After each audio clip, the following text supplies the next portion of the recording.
Hello दोस्तों, मैं आशीष त्रिपाठी, आपका मैथ्स एजुकेटर, आपके सामने आज लेकर आया हूँ परसेंटेज पार्ट 4। लास्ट टाइम हम लोगों ने डिस्कस किया परसेंटेज पार्ट 1, 2, 3 एंड उससे पहले हम लोगों ने डिस्कस किया कॉन्सेप्ट ऑफ फ्रैक्शनल वैल्यूज़। आज हम लोग दोस्तों बात करेंगे परसेंटेज पार्ट 4 और जिस टाइप के क्वेश्चंस आपके बचे हुए हैं उन क्वेश्चंस को आज हम लोग डिस्कस करेंगे कि किस टाइप के और क्वेश्चंस हैं जो आपके एग्ज़ाम में आ सकते हैं, पूछे जा सकते हैं और आप किस तरह से उन क्वेश्चंस को सॉल्व करेंगे। तो बिना टाइम ख़राब किए हुए आपका पहले बात करते हैं सबसे पहले फर्स्ट क्वेश्चन की। लिखा हुआ है 1 litre of water is added to 5 litres of alcohol water solution containing 40% alcohol strength. 5 litre का एल्कोहल और वाटर का एक सॉल्यूशन है जिसमें एल्कोहल 40% है, जिसमें 1 लीटर पानी को अगर मिला दिया जाए तो पूछा गया जो नया सॉल्यूशन बनेगा उसमें एल्कोहल का स्ट्रेंथ क्या होगा, एल्कोहल की सांद्रता क्या होगी। क्लियर है दोस्तों। सबसे पहले बात करते हैं एल्कोहल एंड वाटर का सॉल्यूशन है, तो आपने लिखा एल्कोहल एंड वाटर सॉल्यूशन है, क्या लिखा हुआ है 40%। यहाँ पर क्या है 40% एल्कोहल है। देखिए 40% का मतलब क्या हो गया दोस्तों 2/5। 40% का मतलब क्या हो गया 2/5। इसका मतलब 5 तो आपका टोटल मिक्सचर हो गया जिसमें 2 क्या है 2 एल्कोहल है। इसका मतलब एल्कोहल जो हो गया 2 लीटर हो गया एंड वाटर कितना हो गया फ्रेंड्स, वाटर हो गया 3। टोटल 5 मिक्सचर जिसमें 2 आपका एल्कोहल हो गया, देन 3 आपका क्या बचा, 3 आपका वाटर बचा। टोटल क्वांटिटी आपकी कितनी थी 5 लीटर। नेक्स्ट बोला गया अगर इसी सॉल्यूशन में 1 लीटर आपका क्या मिला दिया जाए, वाटर मिला दिया जाए। अगर 1 लीटर वाटर मिला देंगे तो वाटर कितना हो गया दोस्तों 4, एल्कोहल अभी भी 2 है एंड टोटल क्वांटिटी क्या हो गई मिक्सचर की, टोटल क्वांटिटी हो गई 6। आपसे बोला गया नए सॉल्यूशन में एल्कोहल का स्ट्रेंथ क्या हो गया। एल्कोहल फ्रेंड्स कितना है 2, नया सॉल्यूशन कितना हो गया 6। 2/6 का मतलब हो गया 1/3 एंड 1/3 का मतलब हो गया 33.33%, या आप कह सकते हैं 33 सही 1/3%। Option number D. क्लियर है फ्रेंड्स। 40% फ्रैक्शनल वैल्यू आपको याद होगी, आप इजीली क्वेश्चन को सॉल्व कर सकते हैं। 40% इज इक्वल टू 2/5। देन 2 क्या है 2 एल्कोहल हो गया। टोटल कितने मिक्सचर में, टोटल 5 मिक्सचर में। तो टोटल 5 में जब 2 लीटर एल्कोहल है देन 3 लीटर आपका क्या हुआ, 3 लीटर आपका वाटर है। Total mixture 5। आपने कहा कि 1 लीटर वाटर मिलाना है तो 3 पहले वाटर था प्लस 1 देन 4 हो गया वाटर, 2 एल्कोहल, एल्कोहल पे कोई फर्क नहीं पड़ेगा, देन एल्कोहल 2 वाटर हो गया 4, देन न्यू मिक्सचर सॉल्यूशन जो हो गया 6 लीटर। 6 लीटर में एल्कोहल 2 है, 2/6 is equal to 1/3, 33.33%। I hope आपको क्वेश्चन समझ में आया होगा, सॉल्यूशन आपको अच्छे से समझ में आया होगा। बात करते हैं आपके नेक्स्ट क्वेश्चन की। नेक्स्ट है a vessel has 60 litre of solution of acid and water having 80% of acid. एक सॉल्यूशन है 60 लीटर का जिसमें एसिड है एंड वाटर है। बोला क्या 80% ऑफ एसिड, 60 लीटर में 80 लीटर आपका एसिड है। इसका मतलब एसिड कितना हो गया फ्रेंड्स 48, वाटर कितना हो, वाटर हुआ 12। क्लियर। आपसे बोला गया how much water will be added to make it a solution in which acid will be 60%। इस सॉल्यूशन में कितना पानी मिला दिया जाए कि नए सॉल्यूशन में एसिड 60% हो जाए। फ्रेंड्स जब पानी मिलाया है सॉल्यूशन में तो एसिड की क्वांटिटी पर कोई फर्क नहीं पड़ेगा, सांद्रता परसेंटेज घटता और बढ़ता रहता है। लेकिन आप अगर बात करेंगे कि पानी को मिलाने पर क्वांटिटी एल्कोहल की, देन क्वांटिटी कांस्टेंट है, क्योंकि क्वेश्चन में कहीं पर नहीं लिखा है कि एसिड को घटाया या बढ़ाया गया है। इसका मतलब एल्कोहल एसिड जो रहेगा ये तो 48 ही रहेगा। एसिड कितना रहेगा 48 रहेगा। और बोला गया नए सॉल्यूशन में एसिड 60% है, इसका मतलब 48 जो आपका है ये 60% की वैल्यू है। जब 60% की वैल्यू 48 है तो बताइए वाटर तो यहाँ पर 40% होगा। 60% की वैल्यू 48 होने का मतलब हो गया कि आपका जो 10% की वैल्यू हो जाएगा, ये 10% की वैल्यू क्या हो जाएगा 6 10 जा 60, यहाँ पे 6 से डिवाइड करेंगे देन आपका हो जाएगा 8। 10% is equal to 8, then 40% is equal to 32 हो जाएगा।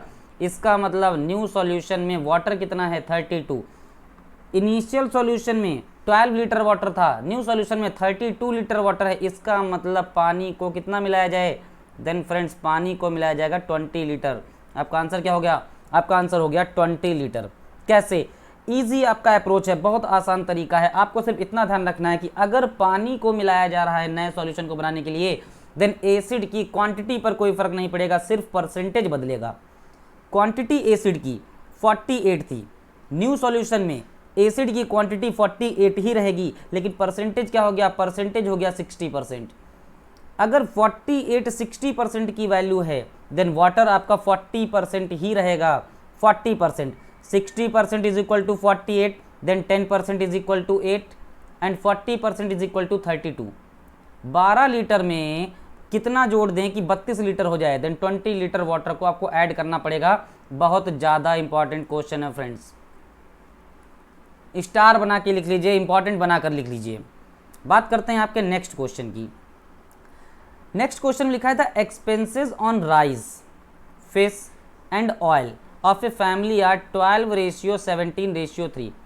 किसी एक परिवार का चावल, मछली और तेल पर जो खर्चा है वो 12:17:3 है। इसका मतलब 12, 17 एंड 3। क्लियर है? ये रेशियो है आपका। The price of these articles are increased by 20%, 30% and 50% respectively. इनको कितना कितना बढ़ा दिया गया? इनको 20% बढ़ा दिया गया, 30% बढ़ा दिया गया एंड 50% बढ़ा दिया गया। आपसे बोला गया the total expenses of family on these articles are increased by, कि पूरी फैमिली का अब खर्च का प्रतिशत कितना बढ़ जाएगा। दोस्तों आप बताइए, ये रेशियो में वैल्यू लिखी थी। हम अगर ये बात करें कि क्वेश्चन आपका पॉइंट में ना बने, तो हम यहाँ पर इंटू 10 किया, इंटू 10 किया, इंटू 10 किया, रेशियो में कोई फ़र्क नहीं पड़ता, आपको पता है। देन अगर हमने यहाँ पर बात किया, आप बताइए 120 में अगर 20% बढ़ाया है तो इसका मतलब वैल्यू कितनी बढ़ गई? 24। 170 में 30% बढ़ाया है, देन खर्चा कितना बढ़ गया? 51। 30 में 50% अगर बढ़ाया है, खर्चा कितना बढ़ गया? खर्चा बढ़ गया 15। देखिए दोस्तों, खर्चा कितना बढ़ गया? 5, 1, 6 एंड 4, 10 का 0 कैरी 1, 5, 2, 7, 8, 9, 90 का खर्चा बढ़ गया है। दोस्तों कितना खर्चा बढ़ गया? 90 का खर्चा बढ़ गया है। इनिशियल कितने पर? 170 एंड 30, 200 प्लस 120, 320। 320 पर 90 रुपए का खर्चा बढ़ गया है। इसका मतलब आपको परसेंटेज बताना है। 0 से 0 कैंसिल हो गया, 4, 8 जा 32, ये हो गया 25। इसका मतलब हो गया 225/8। सॉल्व कीजिए, 8 2 जा 16, बचा 6, 65 हुआ, 8 8 जा 64, 1/8%। और ये क्या चल रहा है? प्लस चल रहा है। क्यों? क्योंकि एक्सपेंस बढ़ गया है। तो एक्सपेंस आपका कितना बढ़ गया है? एक्सपेंस बढ़ गया 28 होल 1/8%। पूरी वैल्यू आपको नहीं लिखनी है कि 120 इंटू 120/100 देन 144, ऐसे नहीं लिखना, क्योंकि ऐसे लिखेंगे तो आपको बाद में घटाना पड़ेगा। आपने डायरेक्ट लिखा 120 का 20% मीन्स 24, 170 का 30% 51 बढ़ गया, 30 का 50% 15 बढ़ गया। देन आप अलग अलग देखिए 24, 51 एंड 15, ये खर्चा बढ़ा है। जब इतना खर्चा बढ़ा है देन टोटल बढ़ा 90। इनिशियल कितने पर? देन इनिशियल आपका ये प्लस हो जाएगा, इनिशियल प्लस हो जाएगा, देन ये कितना हो जाएगा? 320। इनिशियल पर 90 बढ़ गया, then answer is 28 whole 1/8%। Clear है फ्रेंड्स? बात करते हैं आपके नेक्स्ट क्वेश्चन की। The bus fare and train fare of a place from Kolkata were ₹20 and ₹30 respectively. इसका मतलब किसी एक स्थान से कोलकाता जाने के लिए जो बस का किराया है और जो ट्रेन का किराया है, ये कितना है? बस का किराया 20 है और ट्रेन का किराया कितना हो गया दोस्तों? ये 30 हो गया। बोला गया train fare has been increased by 20%। Train का किराया 20% बढ़ गया। दोस्तों जब किराया 20% बढ़ गया है तो 20 का 20% 4 बढ़ गया। इसका मतलब कितना हो गया किराया? किराया हो गया 24। सॉरी, ये आपका कितना है? ट्रेन फेयर, ट्रेन फेयर को बढ़ाया गया है। क्लियर? ट्रेन फेयर को बढ़ाया गया कि train fare has been increased by 20%। 20% train का किराया बढ़ाया है दोस्तों, कितना हो जाएगा? 36। क्लियर है? 30 का 20% 6 बढ़ गया, देन 36। बस का किराया पहले 20 था, 10% बढ़ा देंगे, 20 का 10% 22 हो गया।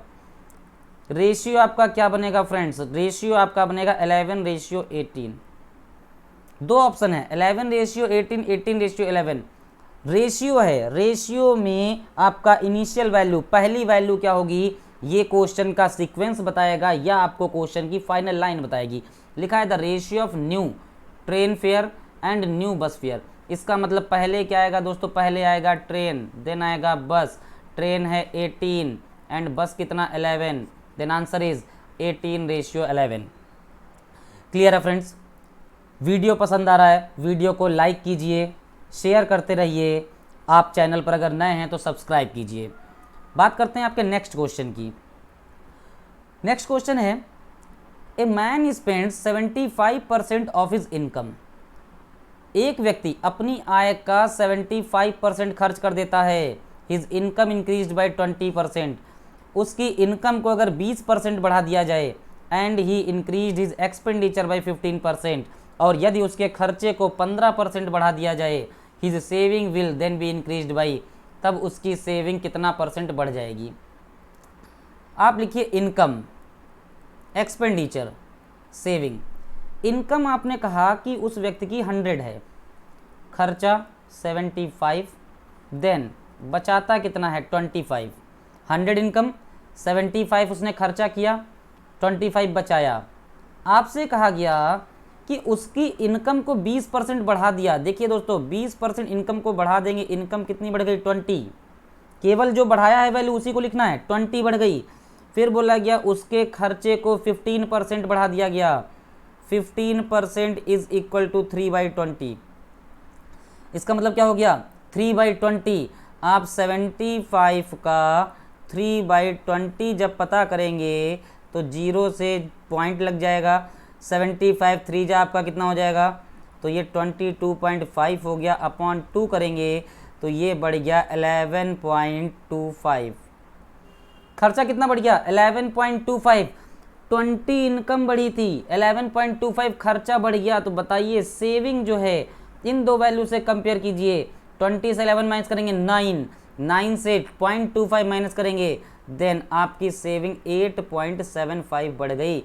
आपसे बोला गया सेविंग कितना परसेंट बढ़ी है, सेविंग बढ़ी है 8.75।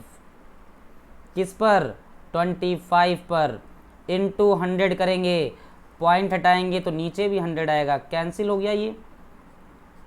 25 3 जा 75, बचा कितना दोस्तों, बचा 12। 25 5 जा 125, देन आंसर इज 35% उसकी सेविंग जो है वो इंक्रीज हो जाएगी। इंपॉर्टेंट क्वेश्चन है दोस्तों, अच्छा क्वेश्चन, एग्जाम में बहुत बार इस टाइप के क्वेश्चन आपसे पूछे गए हैं। बात करते हैं आपके नेक्स्ट क्वेश्चन की। Next question, a student multiplied A number by 3/5 instead of 5/3। देखिए इंस्टेड ऑफ 5/3 से मल्टीप्लाई करना था, लेकिन गलती से 3/5 से मल्टीप्लाई कर दिया। देखिए तो सही मल्टीप्लाई किससे करना था 5/3 से, गलती से किससे कर दिया 3/5 से। एक बात समझिए, 3/5 से मल्टीप्लाई कर दिया गलती से, सही मल्टीप्लाई करना था 5/3 से। इस टाइप का क्वेश्चन जब भी आपको सॉल्व करना हो, आप डेनोमिनेटर का एलसीएम लीजिए। क्या आपको लेना है, एलसीएम ऑफ डेनोमिनेटर। जब आप एलसीएम ऑफ डेनोमिनेटर लेंगे तो क्या बन गया 15। देखिए 5 एंड 3 15। अब आप देखिए यहाँ पर अगर हमने 15 को मल्टीप्लाई किया 3/5 से, देन 15 को अगर हम 3/5 से मल्टीप्लाई करते तो रिजल्ट आता 9, जो कि गलत रिजल्ट है। और हमको सही रिजल्ट क्या लाना था कि हमको 15 को मल्टीप्लाई करना था 5/3 से, देन ये आपका कितना आता 25, ये सही रिजल्ट था। 25 रिजल्ट आना चाहिए था, रिजल्ट आया है 9। रिजल्ट में कितना अंतर आया है, रिजल्ट में 16 का अंतर आया है। कैलकुलेट करेंगे किस पर, ओरिजिनल रिजल्ट जो आना चाहिए था, इनटू 100। 25 4 जा 100, देन रिजल्ट में जो एरर आएगी वो कितना परसेंट आएगी दोस्तों, 64% रिजल्ट में एरर आएगा। ध्यान रखने वाली बात यह है, इस टाइप के क्वेश्चन में आपको ध्यान रखना है कि क्वेश्चन को इजी बनाने के लिए आप डेनोमिनेटर का एलसीएम ले लीजिए। डेनोमिनेटर का आप एलसीएम लेंगे, क्वेश्चन कभी भी आपका पॉइंट में नहीं बनेगा। पॉइंट का मतलब ये वैल्यू जो आपकी आएंगी ये पॉइंट में नहीं बनेगी। आंसर तो आपका फ्रैक्शन में आ सकता है, परसेंटेज फ्रैक्शनल वैल्यू में हो सकता है। क्लियर है फ्रेंड्स। बात करते हैं नेक्स्ट क्वेश्चन की। नेक्स्ट क्वेश्चन में लिखा है a batsman scored 110 runs which includes 3 boundaries 3 into 4 12 and 8 sixes 8 6 या 48। देखिए एक कोई बल्लेबाज जिसने 110 रन बनाए और 110 रन जो बनाए हैं इनमें 12 रन चौकों की मदद से और 48 रन जो हैं ये सिक्सेस की मदद से। इसका मतलब टोटल उसने जो रन बनाए हैं चौकों और छक्कों से वो हो गए 60। 110 में से 60 रन इसने जो बनाए हैं वो बनाए हैं केवल चौकों और छक्कों से। तो जो 50 रन हैं ये कौन से हैं? ये रनिंग बिटवीन द विकेट्स हैं। ये क्या हैं आपके? रनिंग बिटवीन द विकेट्स हैं। पूछा गया what percent of his score did he make bye running between the wickets. कितने रन उसने विकेटों के बीच दौड़ लगाकर बनाए हैं? देखिए कितने बनाए? 50। टोटल कितने में? 110 में इनटू 100 कैंसिल हो गया। आप बताइए 5/11 की वैल्यू मैंने आपको लिखवाई है, ठीक है, उस तरीके से आप सॉल्व कर लीजिए। 1/11 की जो वैल्यू आएगी, ठीक है, 1/11 मतलब आपका कितना हो गया? 9.09 इंटू 5 कर दीजिए तो ये 45.45% या इसी को ऑप्शन के हिसाब से लिखेंगे 45/11%। क्लियर है दोस्तों। बात करते हैं आपके नेक्स्ट क्वेश्चन की। नेक्स्ट क्वेश्चन में लिखा है if the numerator of a fraction is increased by 20%, किसी भी भिन्न के अंश को यदि 20% बढ़ा दिया जाए and the denominator is decreased by 5% और उसके हर को 5% घटा दिया जाए, the value of new fraction becomes 5/2, तब नई भिन्न जो प्राप्त होती है वो 5/2 है। बोला गया द ओरिजिनल फ्रैक्शन इज, मूल भिन्न क्या होगी? देखिए किसी भी फ्रैक्शन की ओरिजिनल जो फॉर्म होती है वो होती है x/y या p/q या a/b, यही होता है ना न्यूमरेटर अपॉन डिनोमिनेटर। किसी भी फ्रैक्शन का न्यूमरेटर अपने आप में 100% होता है, डिनोमिनेटर भी अपने आप में 100% होता है। अब जो घटाया और बढ़ाया जाएगा वो 100 पर ही बढ़ेगा या 100 पर ही घटेगा। क्लियर है। तो अगर आपने न्यूमरेटर को 20% बढ़ा दिया है इसका मतलब 120% हो गया न्यूमरेटर का, और 5% अगर घटा दिया है तो ये 95% हो गया। और इतनी कैलकुलेशन के बाद जो फ्रैक्शन आई है 5/2 है। तो देखिए परसेंट से परसेंट कैंसिल हो गया, 5 से काटेंगे तो ये 24 हो गया और ये हो गया 19। देन आपको तो वैल्यू चाहिए x/y की, ओरिजिनल फ्रैक्शन x/y है, 24 नीचे आ जाएगा तो ये तो हो गया 48, 19 ऊपर जाएगा ये हो गया 95। इसका मतलब आपका आंसर क्या हो गया? आपका आंसर हो गया कि ओरिजिनल फ्रैक्शन जो है 95/48 है। दोस्तों ये क्वेश्चन किसी भी एग्जाम के लिए इंपॉर्टेंट हैं, ये किसी पर्टिकुलर बैंक एसएससी के लिए नहीं, ये आपका यूपी पुलिस, दिल्ली एसआई, लेखपाल, चकबंदी, सारे एग्जाम्स के लिए आपके ये क्वेश्चन बहुत बहुत ज़्यादा इंपॉर्टेंट क्वेश्चन है। ठीक है, बात करते हैं नेक्स्ट क्वेश्चन की। नेक्स्ट क्वेश्चन बहुत इंपॉर्टेंट क्वेश्चन है। If the income tax is increased by 19%, income tax को अगर 19% बढ़ा दिया जाए, the net income is reduced by 1%, net income जो है ये 1% आपका घट जाती है।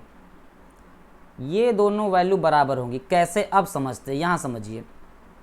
आपकी सैलरी 100 रुपये, टैक्स कितना मान लिया, टैक्स आपको देना है 10%, 10% टैक्स कट गया, आपकी सैलरी कितनी आई इन हैंड 90।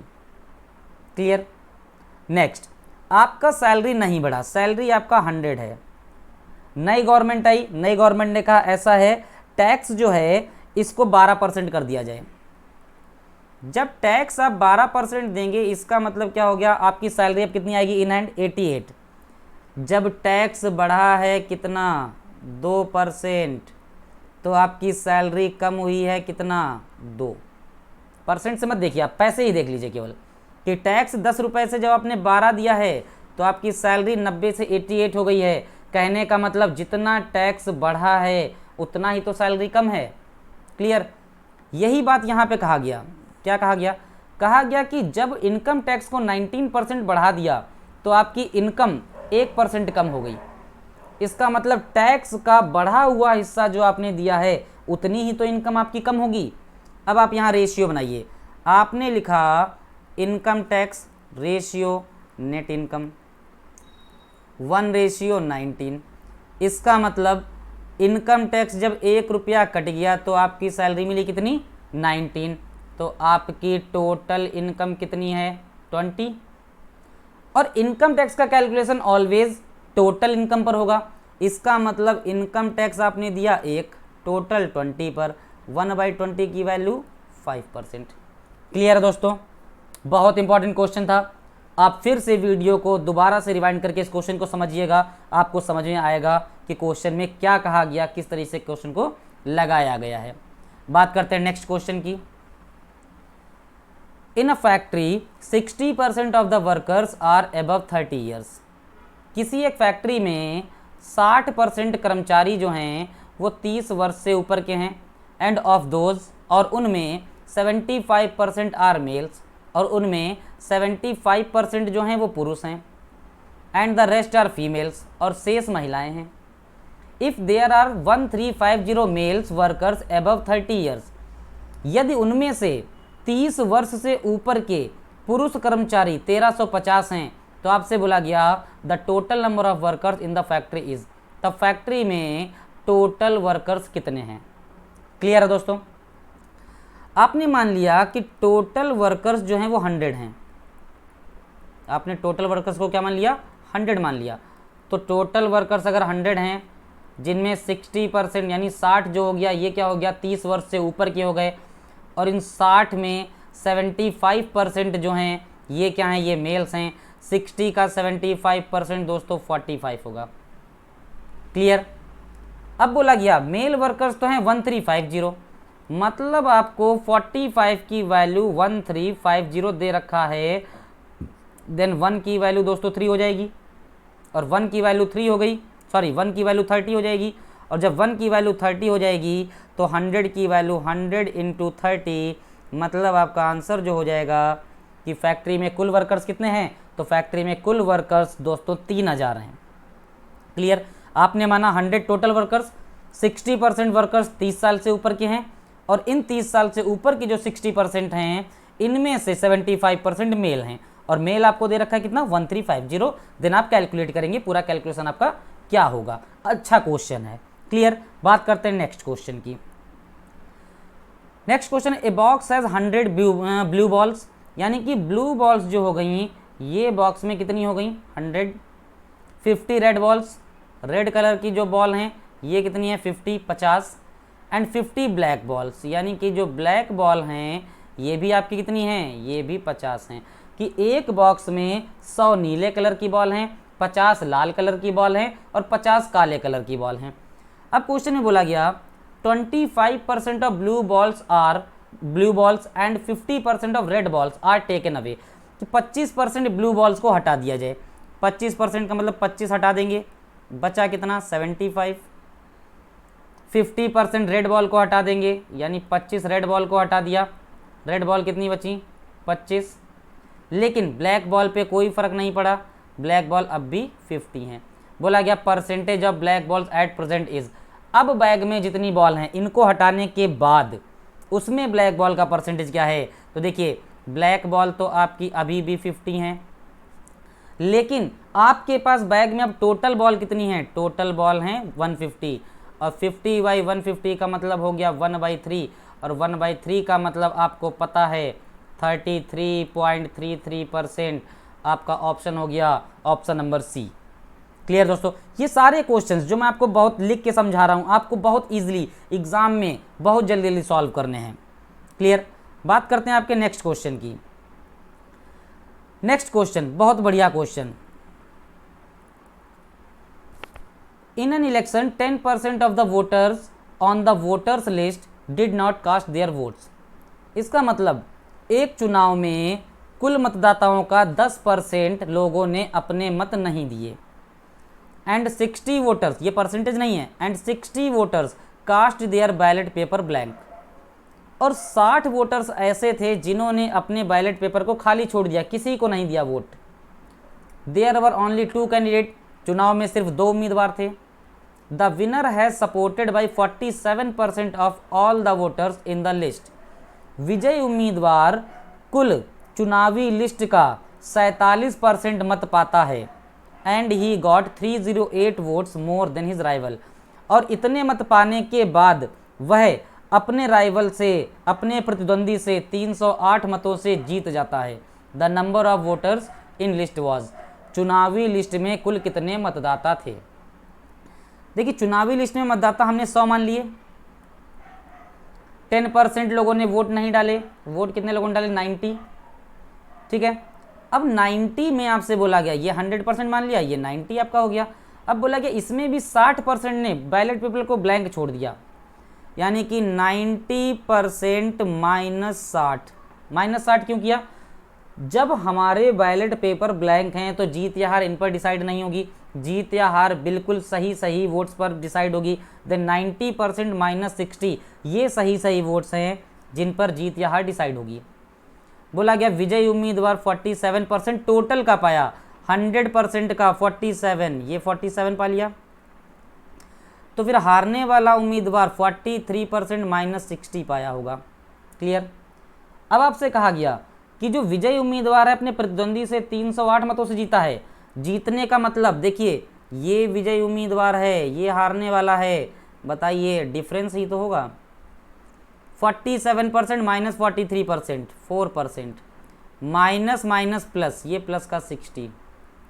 हार और जीत का डिफरेंस कितना है? 4% + 60, जिसकी वैल्यू क्वेश्चन में 308 है, मतलब 4% + 60 बराबर 308। देन 4% इज इक्वल टू दोस्तों हो जाएगा 248, 1% इज इक्वल टू हो जाएगा 62, और चुनाव में कुल मतदाता हमने माने 62, 100%, then 1% 62, then 100% is equal to 6200।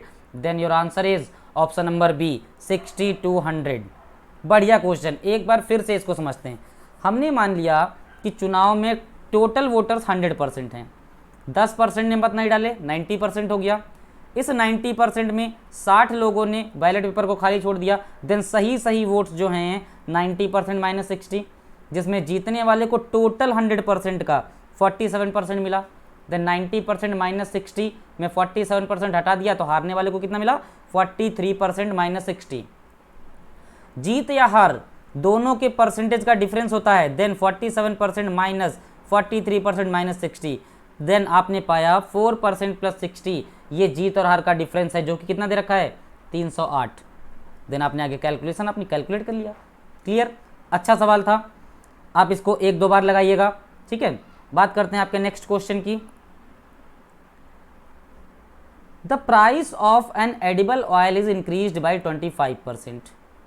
To maintain the budget, Shyam reduce the consumption of this oil by 20%। The increase in expenditure due to this edible oil is, कि अगर खाने योग्य तेल का मूल्य 25% बढ़ जाता है, प्राइस 25% बढ़ जाता है, मतलब 4 से कितना हो गया? 5।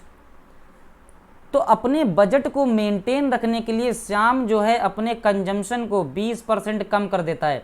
20% कम कर देता मतलब पहले अगर 5 लीटर ला रहा था तो अब 4 लीटर लाएगा।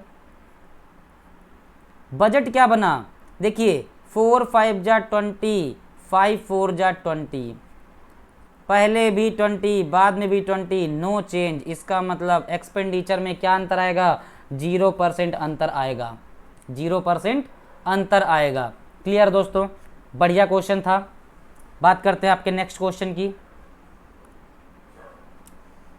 The ratio of boys and girls in school is 8:12। किसी भी स्कूल में बॉयज एंड गर्ल्स का जो रेशियो है, ये रेशियो आपका 8:12 है। बोला गया कि if 50% of boys and 25% of girls are getting scholarship for their studies, 50% लड़कों ने क्या पाया? स्कॉलरशिप पाया। 50% लड़कों ने अगर स्कॉलरशिप पाया है तो इसका मतलब ये हुआ कि 50% लड़के ही ऐसे होंगे जिन्होंने नहीं पाया स्कॉलरशिप। और 25% गर्ल्स ने अगर स्कॉलरशिप पाई है तो 75% गर्ल्स ऐसी होंगी जिन्होंने स्कॉलरशिप नहीं पाई है। तो ये वैल्यू आखिर है क्या? 8 का 50% 4, 12 का 75% 9। इन लोगों ने स्कॉलरशिप नहीं पाई। मतलब क्या हुआ? मतलब ये हुआ कि 13 बच्चों ने स्कॉलरशिप नहीं पाई है। टोटल कितने में? 20 बच्चों में। 8 एंड 12 20। देन आपका परसेंटेज क्या बन गया यहाँ पर? यहाँ परसेंटेज आपका बना 65%। 65% ऐसे स्टूडेंट हैं जिन्होंने स्कॉलरशिप नहीं पाई है। क्लियर दोस्तों? ये आज के परसेंटेज के पार्ट 4 के 15 क्वेश्चन मैंने आपके साथ डिस्कस किए। अब आप कमेंट सेक्शन में बताइए कि आपको ये सेशन कैसा लगा। आपको ऐसे कौन से क्वेश्चन हैं जो नहीं समझ में आए हैं, उनको मैं नेक्स्ट वीडियो में आपके क्लियर कर दूंगा।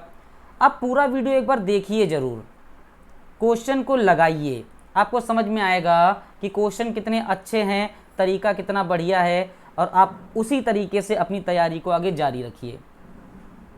अगर आपको सेशन पसंद आया है तो आप सेशन को लाइक कीजिए, शेयर कीजिए, और चैनल पर नए हैं देन सब्सक्राइब कीजिए। Okay, thank you class.